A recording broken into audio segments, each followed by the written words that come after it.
Most people spend their entire lives chasing money as if it were a savior. They wake up to alarms they didn't set out of passion, but out of fear. Fear of not having enough. Fear of losing stability. Fear of falling behind in a race they don't remember signing up for. They call this responsibility. They call it ambition. But Machiavelli would call it something else. Servitude disguised as purpose. You see, the modern worker believes they are free because they earn. But the truth Machiavelli would whisper is this: if your income depends on someone else's decision, you're not free. You're rented. Your time, your energy, your mind, all leased to the highest bidder for just long enough to make you think you're in control. This is the first lie of modern economics, that earning is power. But earning is only motion. It is the treadmill, not the destination. It is movement without direction, noise without control. And Machiavelli understood that those who seek to rule never run. They position, they observe, they command. The worker builds wealth through labor. The ruler builds it through architecture. Look at history. The most powerful men and women were rarely the ones doing the work. They were the ones who decided what work was worth doing. They didn't fight in the fields. They mapped the war. They didn't beg for wages. They controlled the flow of wages itself. To them, money wasn't something to earn. It was something to design, to wield, to weaponize. And this is where the world remains blind. We tell children to study hard so they can get a job. We tell adults to hustle harder so they can climb the ladder. But we never ask the most important question: who built the ladder? And more importantly, who gets to pull it away? Because the moment you define your value by what you're paid, you've already submitted to a hierarchy you don't control. You become programmable. Praise becomes a leash. A raise becomes sedation. And before you know it, you're no longer working for wealth. You're working for reassurance. This is the difference Machiavelli saw between the governed and the governor. The governed work for money. The governor uses money to shape the governed's beliefs. Let's go deeper. Machiavelli knew that real power comes not from having resources, but from controlling how others believe they can access them. That's why the prince doesn't need to be generous. He only needs to make others believe he can be. The potential is the control. The illusion is the mechanism. This is the psychological trap of money. You're told to earn it. But in earning it, you often lose what matters most: the ability to walk away. And the man who cannot walk away is not a man. He is property. Because when money becomes the master, you behave like a slave. You overthink, overpromise, overperform. You smile when you want to scream. You agree when you want to resist. You call it professionalism, maturity, survival. But Machiavelli would see it for what it is: obedience bought with comfort. So what's the alternative? What does it mean to command money, not work for it? It begins with a shift, not in strategy, but in identity. You must stop seeing yourself as a laborer and begin seeing yourself as an architect. Because the laborer asks, how can I earn more? But the architect asks, how can I create something others depend on? And that is the first Machiavellian law of commanding money. Don't chase opportunity, build gravity. When you chase, you operate from need. But when you build something others need, the chase reverses. Suddenly, you're not in the marketplace. You are the marketplace. And when you are the source, the terms change. You set the price. You decide the pace. You choose who gets access and who doesn't. Gravity is the ultimate form of leverage. And leverage is how rulers rise. Look closely at the powerful. They don't beg for approval. They don't submit resumes. They don't market their time like goods on a shelf. They structure themselves in ways that make others need to stay close, to listen, to comply. Their income isn't just money. It's respect. It's autonomy. It's insulation from noise, permission, fear. That's the difference. To work for money is to be fragile. Your value depends on perception, on appraisal, on other people's moods and markets. But to command money is to be inevitable, to make people rely on you without even knowing why. And this doesn't happen overnight. This is the dark, unsexy path of real power. It's not about going viral. It's not about winning the lottery. It's about building a life where your very presence becomes valuable. Not your effort, your existence. And that takes structure. That takes vision. That takes something most never develop: economic self-respect. Because if you don't respect your time, someone else will price it for you. And they'll always pay you just enough to keep you distracted, but never enough to set you free. Machiavelli saw this clearly. He watched empires fall not because of war, but because of financial seduction. Kings became dependent on foreign lenders. Generals accepted gold from enemies. Ministers sold favors to secure status, all believing they were still in control. All blind to the one truth that Machiavelli never forgot. The man who pays you can eventually own you. And once you're owned, your power is no longer yours. Your opinions become filtered. Your decisions become delayed. Your instincts become muted. You don't feel it at first. But over time, it shows in how much you tolerate, how little you say, how often you swallow your own voice just to keep the check coming. This is not freedom. This is not success. This is the velvet cage, soft on the outside, brutal underneath. So if you want to be free, truly free, you must begin with this principle. Stop working for money. Start designing why it works for you. This is the seed, the awakening, the beginning of everything that follows. Because once you understand this, once you internalize that money is a servant, not a goal, you stop needing validation, applause, acceptance. You stop chasing and start attracting. You stop begging and start building. You become dangerous. Because now, when people offer you scraps, you don't smile politely. You raise the stakes. You command your value. And you no longer ask, "What am I worth?" You ask, "What power structure am I building?" And that is the difference between a life of quiet obedience and a legacy of quiet dominance. If working harder was the path to power, the world would be ruled by janitors, construction workers, and single mothers. But it isn't. The truth is harsh. Labor rarely leads to power. It leads to exhaustion. It leads to a cycle where your value is measured by effort, not outcome. And effort is the most replaceable asset in the modern world. Machiavelli understood this centuries ago. He knew that kings didn't become powerful by how hard they worked. They became powerful by where their work moved others. He wrote not for peasants or workers, but for rulers, princes, men of influence who understood that the game was never about toil, but about leverage. So let's define it. Leverage is force without fatigue. It's results without presence.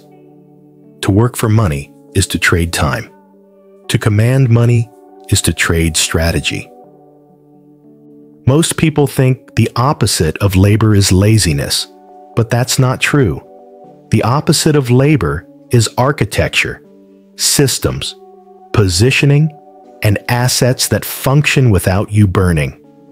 This is where the average mind recoils, because we've been raised in a culture that equates effort with morality.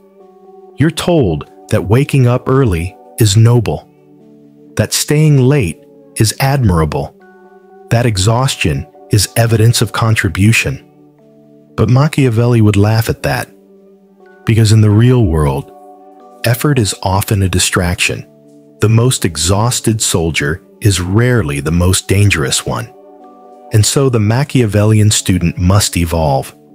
You must unlearn the pride of being busy and replace it with the pride of being in control. And that begins with Rule 2. Build systems that earn while you sleep, or serve someone who already has. There are only two positions in the money game. Either you are the source of leverage, or you are the leverage being used.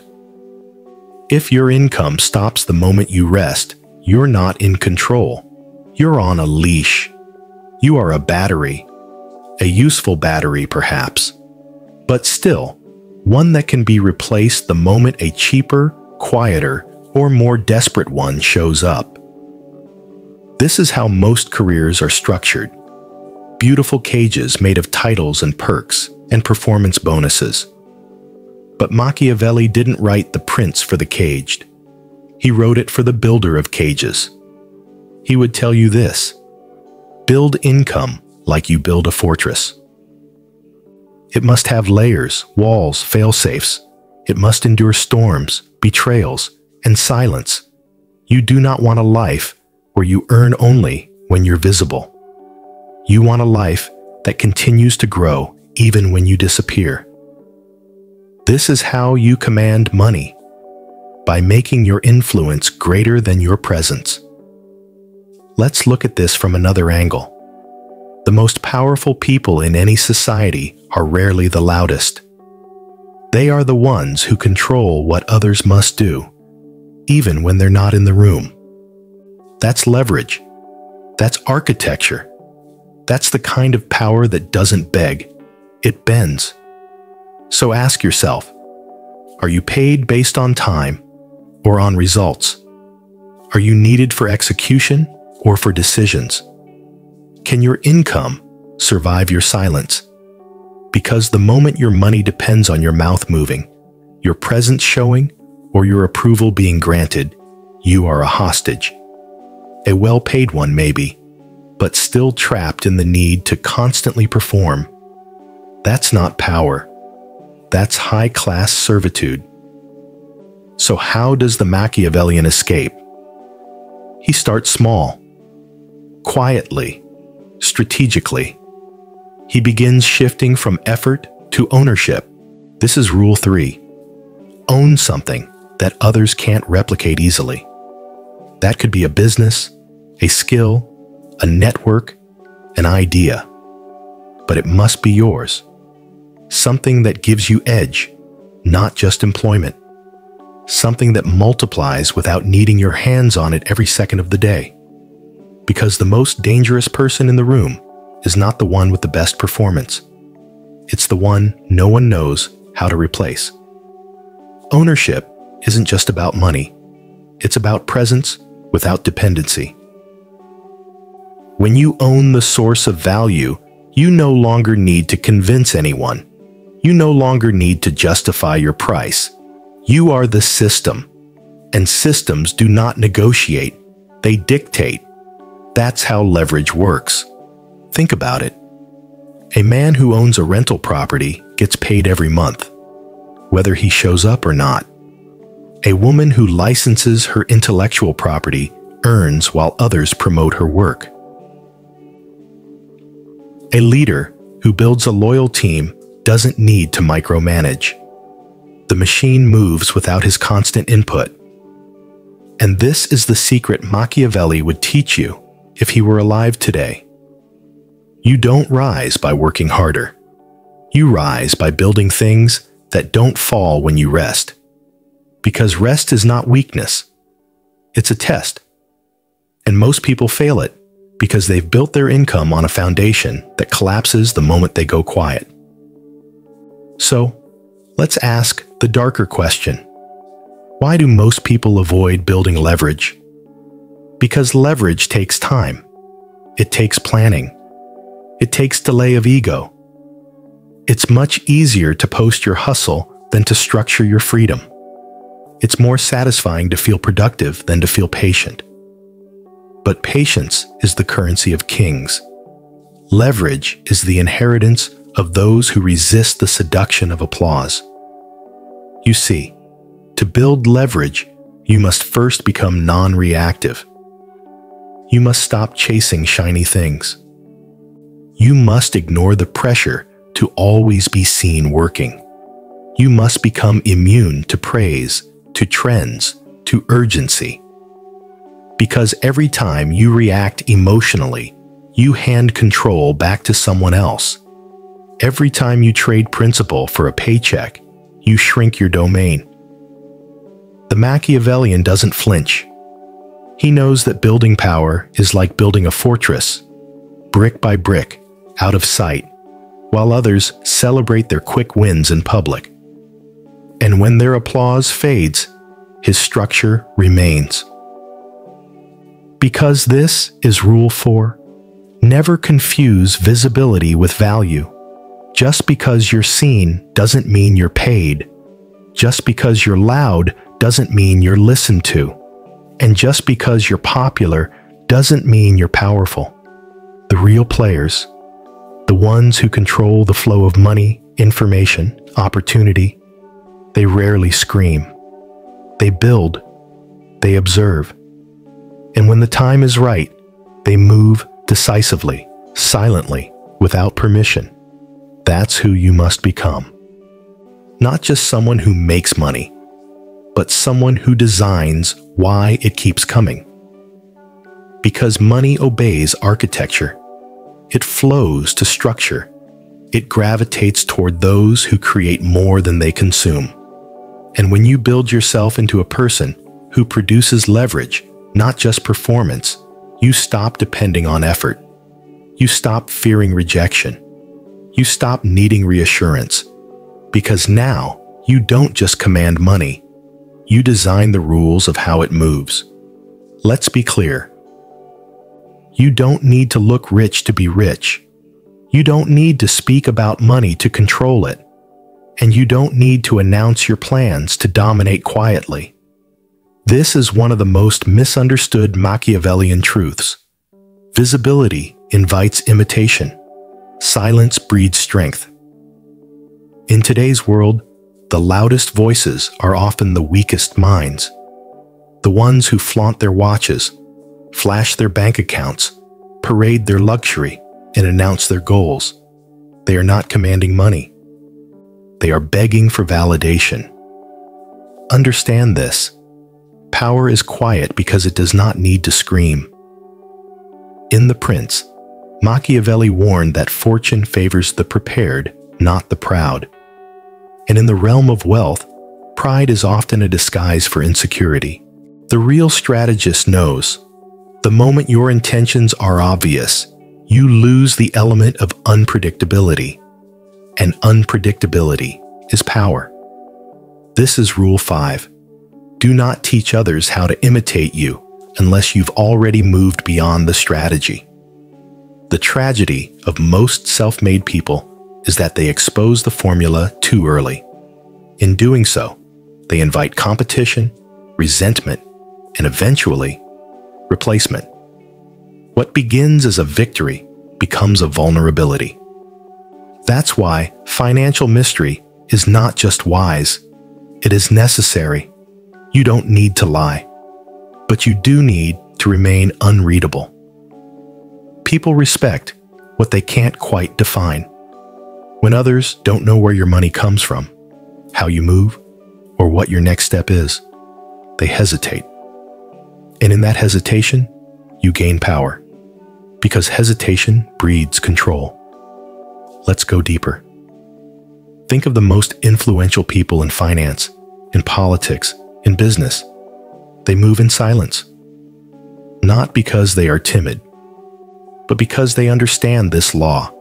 Scarcity is control. Mystery is magnetism. This is Rule 6. You must become rare. Not because rarity is fashionable, but because abundance creates boredom. If people see your wealth everywhere, they grow numb to it. If they know your every move, they stop respecting your unpredictability. The moment you become predictable, you become replaceable. Look at how billionaires operate. Not the Instagram moguls, the real ones. They don't chase likes. They chase positioning. They don't reveal their moves. They make them in silence and let the outcome speak. They don't beg to be noticed.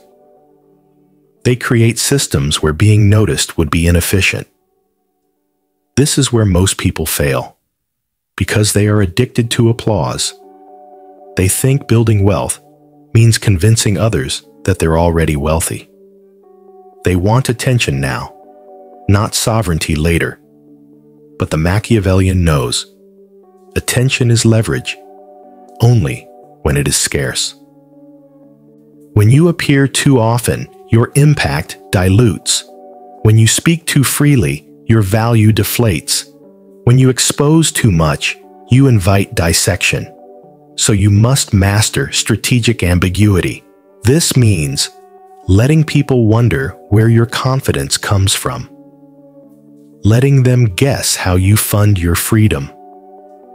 Letting them speculate about your next play, while you've already moved 5 steps ahead. Because in a world where everyone overshares, the man who says nothing commands the room. This leads us to Rule 7. Control the flow of information like you control the flow of money. Information is the modern currency of dominance. The less you disclose, the more others assume. And the more they assume, the more they fill in the blanks, often with more awe, fear, or respect than the truth would ever deserve. This is the power of the unknown. The unknown forces others to prepare for possibilities they cannot predict. And in doing so, they become cautious. And caution makes you powerful. Think of it like this. A predictable enemy can be outmaneuvered. A loud entrepreneur can be copied. A visible fortune can be taxed, envied, or attacked. But an unknown entity, that's chaos wrapped in elegance. And chaos, when controlled, is untouchable. Machiavelli knew that the illusion of power was often more effective than power itself. Why? Because perception controls behavior.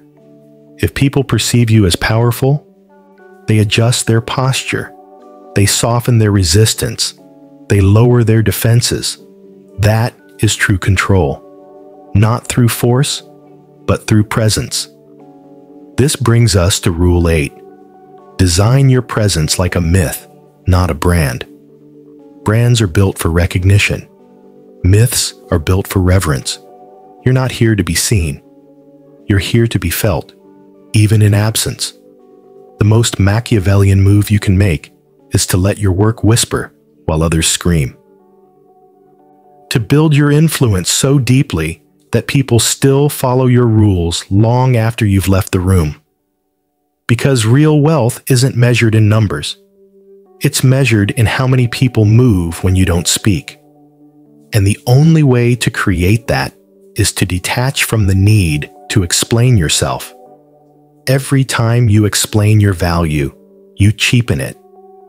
Every time you try to justify your choices, you give the other person authority over your logic. You don't need to convince people why you're valuable. You need to position yourself so they convince themselves. That's the essence of Machiavellian wealth. You don't work to be approved. You don't earn to impress. You don't chase. You orchestrate. So here's the uncomfortable truth. If you're constantly explaining where your money comes from, how hard you work, or what you're building, it means you haven't built enough silence around your strength. Because when your systems work, your numbers grow, and your name moves through rooms without you, you don't have to explain a damn thing. You just command. And when you command, money stops being something you work for. It becomes something that moves for you. At some point in your life, you were trained to serve. You were told that obedience would make you valuable, that working hard would make you irreplaceable, that being a good person in the eyes of the system would be enough to eventually earn freedom. But here's the Machiavellian correction to that naive script. Systems don't reward loyalty. They exploit it. Look around. Millions of people do everything right and still end up dependent. They grind for decades, follow the rules, sacrifice their time, and obey their masters, only to retire with regret, not respect. Why? Because they never learned this central law of financial power. You are either the one designing the game or the one trapped in it. There is no middle ground. Either you're building the machine or you are a replaceable cog inside someone else's. And no matter how much you romanticize hard work, no amount of effort will free you unless your effort is aimed at sovereignty. You are not poor because you are lazy. You are poor because you are disempowered. You've been psychologically trained to serve money, not command it. Let's break that illusion. Rule 9. Stop trading time for approval. The most dangerous psychological trap in modern society is this: equating productivity with moral worth. We are taught that unless we're constantly working, constantly proving ourselves, constantly chasing a higher number, we are somehow undeserving of wealth, respect, or freedom. But the Machiavellian understands, value is not created through exhaustion. It's created through leverage. The rich do not work harder than you. They work smarter, fewer hours, and with more leverage. They don't sell their time. They multiply their presence. They create systems, positions, and perceptions that continue to pay them whether they're awake or asleep. In contrast, the servant sells time by the hour.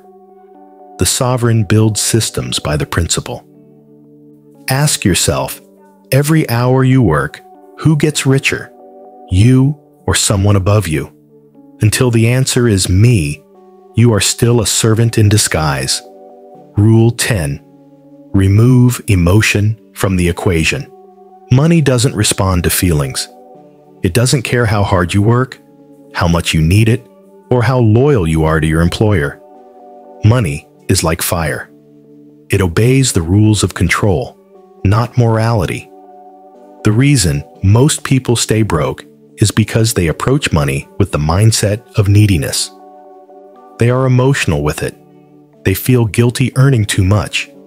They feel insecure asking for more. They feel stressed, afraid, overwhelmed, and in doing so, they lose control.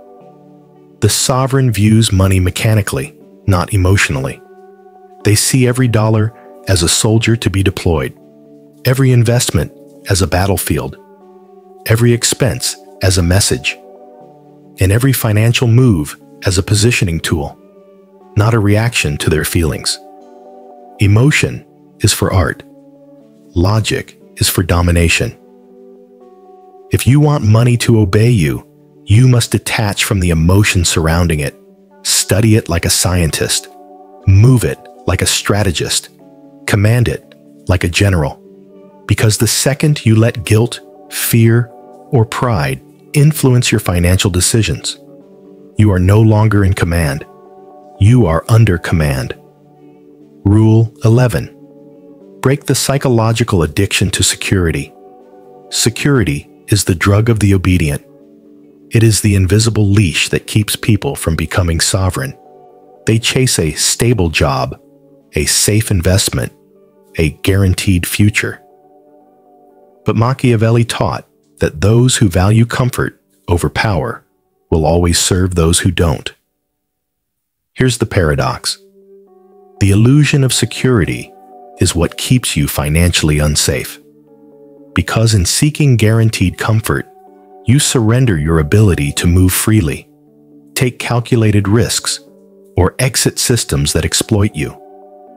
The sovereign embraces controlled uncertainty, not recklessness, but asymmetrical risk.